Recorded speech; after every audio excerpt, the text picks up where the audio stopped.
जय श्री राम दोस्तों, आपका स्वागत करता हूं अपने YouTube channel Karan wish for you में। आशा करता हूं आप कुशल होंगे। आपको विश्वकर्मा कथा के तीनों अध्याय आपको कैसे लगे जरूर बताएं, और जिन किसी ने भी नहीं देखा तो डिस्क्रिप्शन में लिंक है, उसमें आप जाएं और पहले के 3 अध्याय जरूर देखें। और जो भी नया हो वह प्लीज हमारे चैनल को सब्सक्राइब जरूर करें।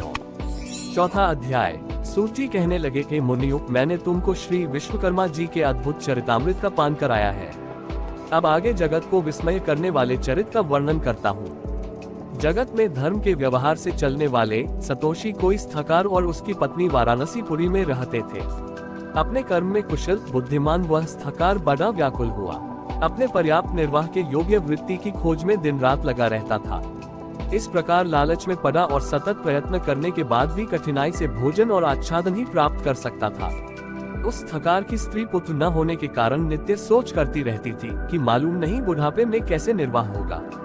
इस प्रकार चिंतातुर वह स्त्री की इच्छा से मंदिरों में महंतों के पास व्याकुल होकर मंत्र तंत्रादि से पुत्र के अर्थ घूमने लगी। दाढ़ी मूंछ जिनके मुख पर बढ़ रही है, ऐसे ऐसे आडम्बरी मलेच्छोक फक्कों के निकट भी वह दिन रात दौड़ती फिरती थी, परंतु उसकी कामना कहीं भी सिद्ध नहीं होती थी। काश कुश यमुना की बालू में जल के भ्रम से दौड़ती मृगी की तरह उसकी दशा हो रही थी। कोई ठग मयूर पिच्छों की बनी हुई मोरछल के झाड़े से उसको बहकाता था, और कोई भोजपत्र पर जंतर लिखकर उसको भुलावा देता था। कोई धूर्त उसको कहता था कि मेरी देह में अमुक देवता आता है, वह प्रसन्न हो तेरे लिए वर प्रदान करेगा। यह कहकर श्वेत भस्म देकर घर भेज देता था। इस प्रकार शोच्य दशा को प्राप्त हुए ने दोनों स्त्री पुरुष बड़े दुखी थे। उनको दुखी देखकर एक पड़ोसी ब्राह्मण बोला, हे रथकार, तू क्यों इधर उधर भटकता फिरता है? मेरी बुद्धि में तू सब तरह से मूर्ख प्रतीत होता है। तू वृथा ही शिखा और यज्ञोपवीत को धारण करता है, और तेरी भार्या भी बिल्कुल मूर्ख है। इसमें कोई संदेह नहीं। इन मिथ्या उपायों से सतानन उत्पन्न नहीं हुआ करती है, और न धन मिलता है और न कुछ भी सुख प्राप्त होता है। यह तो व्यर्थ की भाग दौड़ है। वे मनुष्य अज्ञानी हैं जो इस प्रकार के व्यर्थ उद्योगों से अपने मनोरथ सिद्ध करना चाहते हैं। कहीं व्यर्थ उद्योग करने पर भी मनोगत सिद्ध हुए हैं। इन मनुष्यों से अधिक वे मूर्ख हैं जो मलेच्छों की फूकम की अग्नि ज्वाला से अपनी संतान का जीवन होना समझते हैं। मलेच्छों की फूकम से दग्ध हुए कुमाता के पुत्रों की फिर धर्मशास्त्र के अनुकूल उत्तम बुद्धि उत्पन्न नहीं हो सकती है। इसलिए तू सब वृथा के उपायों को छोड़ दे और केवल दयालु श्री विश्वकर्मा की शरण को प्राप्त हो। हे श्रेष्ठ पुरुष, विश्वकर्मा की कृपा से तेरी अवश्य सिद्धि होगी। समस्त दुखों के नाश करने में श्री विश्वकर्मा के अतिरिक्त अन्य कोई भी समर्थ नहीं है। कर्मों के फलदान देने में वह विश्वकर्मा परमेश्वर स्वतंत्र है, और आगे पीछे करके कर्मों के फल देते रहते हैं। यदि तेरी यह दुर्दशा अपने बुरे कर्मों के फल से हो रही है, तो वह विश्वकर्मा रूप ईश्वर अन्य योनियों में भी फल दे सकता है, क्योंकि वह सर्वशक्तिमान है। ईश्वर कर्मों के फलस्वरूप सुख दैक देता है, और इस सुख और दैक के साधन उसके पास बहुत है। उसके पाप केवल दैक देने के लिए निर्धन या निसंतान बना देता ही साधन है। इसलिए तू सब कामों को छोड़कर अमावस्या को व्रत कर और जितेंद्रिय रहकर भक्ति से विश्वकर्मा भगवान का श्रवण किया कर। जितना हो सके उतना दान, अध्ययन, परोपकार के कार्य आदि करता रह। इस प्रकार ब्राह्मण के वचनों को सुनकर उस थकार के लोचन खुल गए। उस परोपकारी ब्राह्मण के चरणों को देर तक स्पर्श करके वह रखकर श्री विश्वकर्मा जी का ध्यान करता हुआ अपने घर को चला गया। उस दिन से लेकर वह धर्मात्मा रथकार श्री विश्वकर्मा जी के चरण कमलों की शक्ति में लीन रहने लगा। उस रथकार की उत्तम स्त्री भी सब मिथ्या उपायों को छोड़कर श्री विश्वकर्मा के उत्तम गुणों में भक्ति करने लगी। अमावस्या के दिन इस दिव्य व्रत के प्रमाण से वह दंपति धन और पुत्रों से युक्त हुई। उस रथकार का एक दिन भी बिना वृत्ति के नहीं जाता था। उसका पुत्र बड़ा सुशील, गुणवान, विद्वान और अपने माता पिता की शुश्रूषा करने वाला हुआ। इस प्रकार सब देवों से अतिशय श्री विश्वकर्मा के प्रभाव से यह गृहस्थ सुख भोगने लगा। इसी प्रकार जो मनुष्य भक्ति युक्त चित्त से श्री विश्वकर्मा का ध्यान करते हैं, वे इस लोक में पुत्र पौत्रादि से युक्त होकर सुखी होते हैं। 5वां अध्याय। ऋषियों ने कहा, हे सूत जी, विश्वकर्मा भगवान के जिन चरणों की पूजा देवता भी करते हैं, आनंदमय चरित्र को थोड़े से शब्दों में सुनकर हमारी इच्छा और भी बढ़ गई। जिस प्रकार हवि से अग्नि प्रचंड होती जाती है, ठीक इसी प्रकार ज्यों ज्यों हम विश्वकर्मा भगवान का चरित्र सुनते हैं, त्यों त्यों उसके सुनने की इच्छा और भी बढ़ती जाती है। सूत जी बोले, हे मुनि लोगों, आप लोग ने विश्वकर्मा के चरित्र को सुना, जिसके सुनने से देवता भी नहीं अघाए। एक बार नैमिषारण्य में मुनि और सन्यासी लोग एकत्र हुए और अपने अमीष्ट की प्राप्ति के लिए एक सभा की। विश्वामित्र कहने लगे कि हमें लोगों के आश्रमों में दुष्ट कर्मों के करते हुए राक्षस लोग यज्ञ करने वाले मुनियों के आसपास ही बड़े बड़े मनुष्य को अपना ग्रास बना लेते हैं। इस प्रकार यज्ञों को नष्ट करते हुए वह राक्षस लोग नर मांस भक्षक करते हैं। मातंग मुनि कहने लगे कि हमारे पूज्य पुरोहित उपमन्यु जो ब्रह्मचर्य व्रत में स्थित रहकर और कंदमूल खाकर सदा धर्म कार्यों में संलग्न रहते हैं तथा जो प्रतिदिन सारे कामों को छोड़कर परमात्मा का ध्यान करते रहते हैं तथा वह भी राक्षसों को नष्ट करने में समर्थ हो सकते हैं। इसलिए अब हमें उनके कुकृत्यों से बचने का कोई उपाय अवश्य करना चाहिए। सूत जी बोले, हे ऋषियों, इस प्रकार ऋषि मुनियों के वचन सुनकर वरिष्ठ मुनि जी कहने लगे कि एक बार पहले भी ऋषि मुनियों पर इस प्रकार का कष्ट आ पड़ा था। उस समय वह सब मिलकर स्वर्ग में ब्रह्मा जी के पास गए। चतुर्भुज ब्रह्मा ने पद्मासन लगाए हुए शांत भाव से ध्यानवस्थित में उन्होंने ऋषि मुनियों को देखा जो दुख से छुटकारा देने वाले शिव रूप भगवान का ध्यान कर रहे थे। उन प्रभु जो सब का पिता है यह सब बात आदि से अंत तक जान ली और ऋषि मुनियों को दैत्य से छुटकारा पाने के लिए विश्वकर्मा भगवान की कथा का उपदेश दिया। सूत जी बोले, हे ऋषियों, इस प्रकार उनके वचन सुनकर विश्वामित्र मुनि को बड़ा आश्चर्य हुआ और वह जरा निकट आ गए। तब ब्रह्मा के बताए हुए और पक्के सुख के उपाय को सुनकर विश्वामित्र मुनि मन को प्रसन्न करने वाले वचन कहने लगे।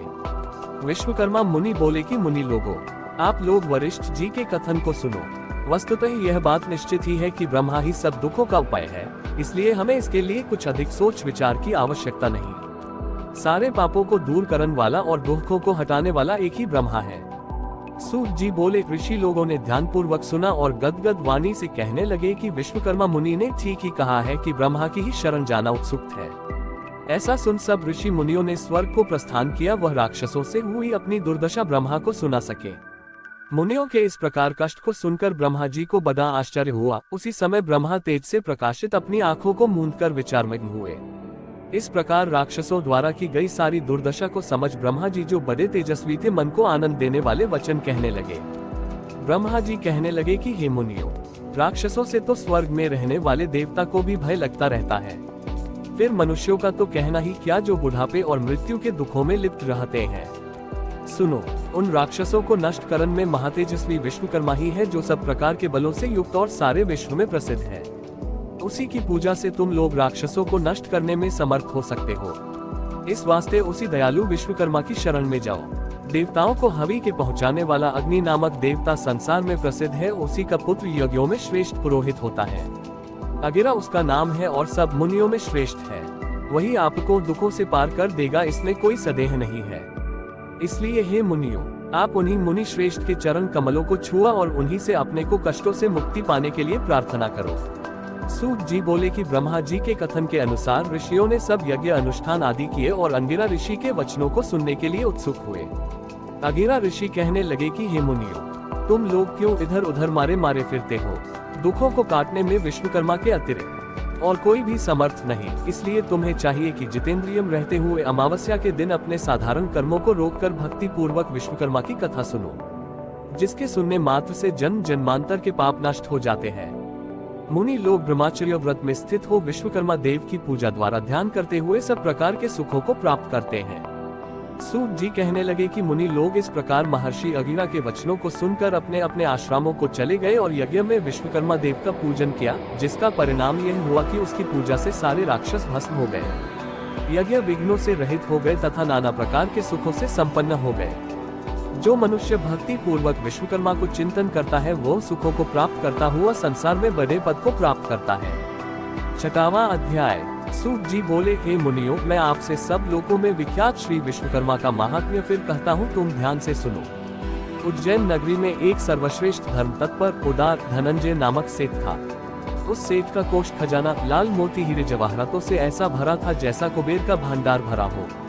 विवाह, व्यवहार, अभियोग, रोग, संकट में प्रत्येक मनुष्य उसके धन का उपयोग किया करता था। उपकार में लगे हुए इस सेठ का धन क्षीण हो गया और वह ऐसा दुख पाने लगा जैसा कीचड़ में फंसा हुआ हाथी दुखी होता है।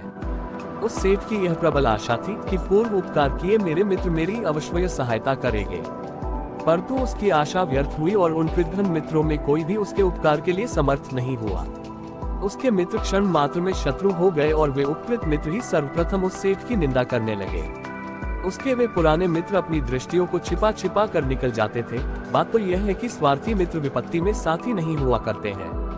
इस नीच वृत्ति से उस धनंजय सेठ को एक बारगी ही संसार से विरक्ति और मनुष्यों से घृणा उत्पन्न हो गई।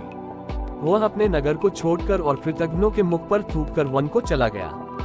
कंद, मूल, फल आदि से प्रयत्नपूर्वक अपनी वृत्ति करता था और मनुष्य मात्र को देखकर दूर भाग जाता था।